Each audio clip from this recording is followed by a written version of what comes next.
Hi, I'm Milana of Milana on the Path, A Journey into the Light. Welcome to my podcast series, Walking Love in Fifth Dimension. We continue this series with part 5, entitled Loving the Body.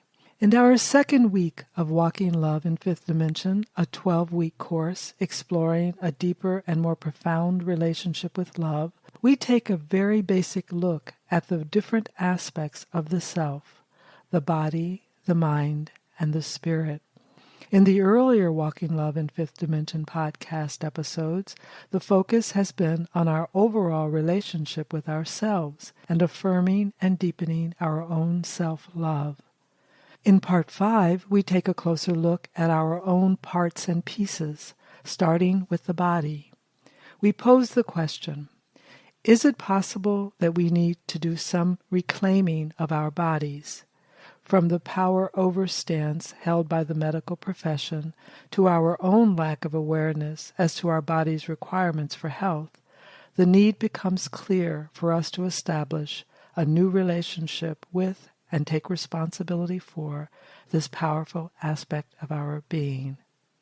Listen, enjoy, and learn.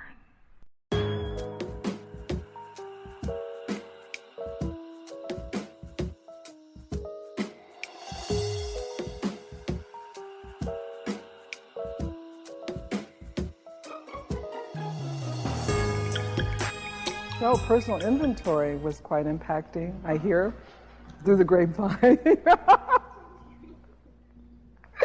And I know for myself it was amazing. It really was, you see. And I said this, I think, to you, that I get to undergo these instructions and things that I sort of like declare, let's do this. Well, I'm included in that, so I don't get to, be out of the loop. For me, inventory was intense. I had discovered things that, well, let's put it this way, I couldn't believe that I had not taken care of those things, or that those things were still, there were some things that needed some adjustment, some ways of being about myself. So I'm hoping that everybody's inventory had the same effect or impact, that you were able to see some things about your relationship with yourself. Okay? Now, the thing that we're going to be mostly focusing on and how we unfold this is who we are. Now, I started that last week, talking about who you are. And how we're going to move forward with that is talk about your parts and your pieces. We were talking about the quality of your relationship with yourself last week. This week we're going to talk about what self. What do we mean by yourself? What are your parts and pieces? What aspects of you require a relationship from you? When I spoke to people about giving these talks, I had said we would discuss things like relationships and money, things that extend out from us. What I've realized is that in order for us to go to the places of what we do as a result of who we are, we need to know who we are. And it's more than just, I know myself. It's more than that, because we don't. That's one of those new things that we have yet to remember, and that's who we really are. And we can keep saying that we know, and keep saying that we know, but that's not knowing. That's not really, really knowing. Because there is something that I know is going to happen when we know. There is something that's going to kick in. There is some sense of reality that we don't have yet. And it's like, I don't want to do these Wednesdays and then have everybody leave nodding with their tapes in hand, saying how much they got out of it, and can't walk any of it. To me, we have an opportunity, and it's not only an opportunity, it's a necessity to get it, not only to know it, but how to walk it. And so in order to do that, we have to be in a very basic place. Now, if you take that and match it up with fifth dimension, This is not optional, okay? It isn't optional. It isn't optional whether or not we get this, you know. It isn't optional that we do all these Wednesdays and we get this information and we walk away and we say we've gotten it and we don't. We can't walk away and not have it, okay? We can't. And the thing is because we are now capable of knowing, we're required to know. And for the first time in the history of this work, it's different. It isn't about, let me know when you get there. That's what it's been like in this work. Travel at your own pace. Let me know when you get there. Something has changed. Something has changed. We've had a lot of time to get prepared for getting there. We've had a lot of time to prepare, and we have. We've done, you know, we've done newborns, we've done warriors, we've walked it, we are doing travelers, we're doing, you know, groups of color. We have our tapes, we have our dialogue with each other, we have guides doing clients, taking other people through. We've had time and experience to get there, to get ready to get there. And so if you allow yourselves to consider the possibility, there must be a different kind of movement for getting there. For that actual, if all of this was preparation and there was where we need to go, to do this piece here, there has to be something specific about that particular part of the walk. Because it's the part of the walk that narrows down, defines, refines, clarifies, makes real all the past 10 years, makes real all of our getting ready. Getting ready for what? Do you ever wonder, what are we getting ready for? You know, we go through all of this, we go through all of it, we go through all of it. And so, can you light some smudge? We go through all of this, and people want to know, so, yes, where, so this is busy. Where is this leading us? Or when do we get to some place where we can say this is a marker?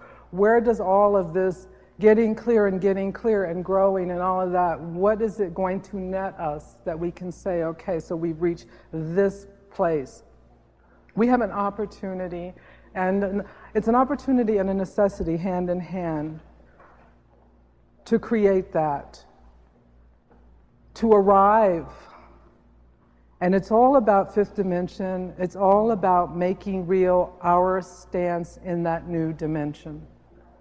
Fifth dimension is going to continually pull on us, continually call forth us to make real all of what we've done since we left third dimension up until now. Fifth dimension is a building dimension. We have to materialize in fifth dimension. We have to create reality in fifth dimension. We have to know who we are in fifth dimension. And we have to learn how to have a relationship with ourselves, because everything that comes from us is going to have our stamp of whatever it is we are on it. So let's look at this really logically. If you're going to build from you, if the materials that you build are going to have your essence in them, does it make a difference what and who and how you are? Does it or doesn't it? It does. It makes a difference. And there's no way to get around that difference. That difference is very real. And every time I say something like that, I get another sense of it. And it'll be interesting when other people get it. It's another wave. I keep getting these waves of, we are required to do this. It's not like you get to leave here and go, well, I don't know that I want to do that part yet. And that other part, I don't know, that's really hard, so I think I'll wait on that. And, well, I don't really know that part of myself, and so I'll just hang with the parts of myself that I know. I mean, we can all own the fact that we have not been 100% vigilant in how we have dealt with who we are. We have been sloppy. And we've had the time, not sloppy with the intention of not taking care of.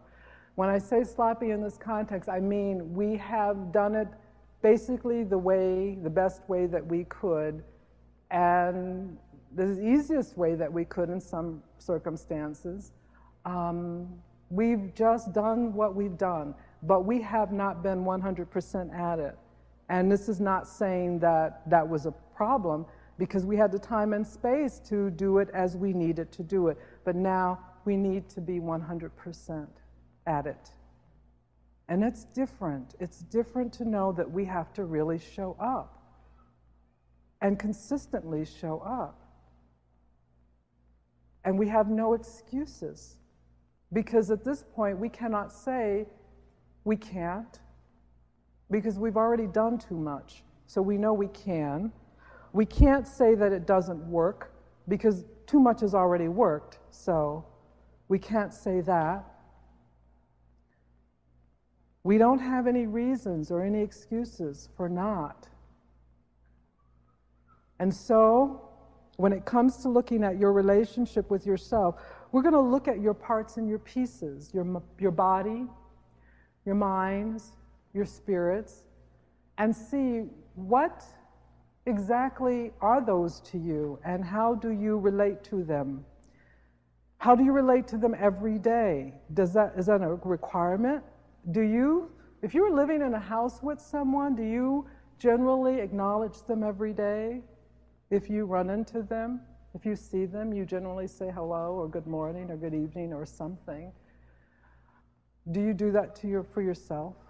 Do you do that to all your aspects? Do you acknowledge the aspects of you? We're talking relationship here. We are very, very inclined to have relationships.